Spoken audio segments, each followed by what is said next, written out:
বক্কর আর মূসা রাস্তা দিয়ে হেঁটে কোন বক্কর মুসাকে সালাম দেয়।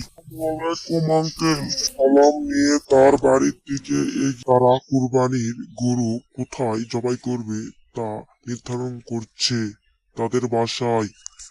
তখন রিনা আর বাপ্পি তারা মূসা আর বক্করের নামে ষড়যন্ত্র করছে। সেই কথা বক্করের বউ শুনতে পায়। তখন বক্কর এসে তাদের সাথে বোঝাপড়া করে এবং কেন তারা তার সাথে শত্রুপনা করছে তা তাদের থেকে জেনে নিচ্ছে।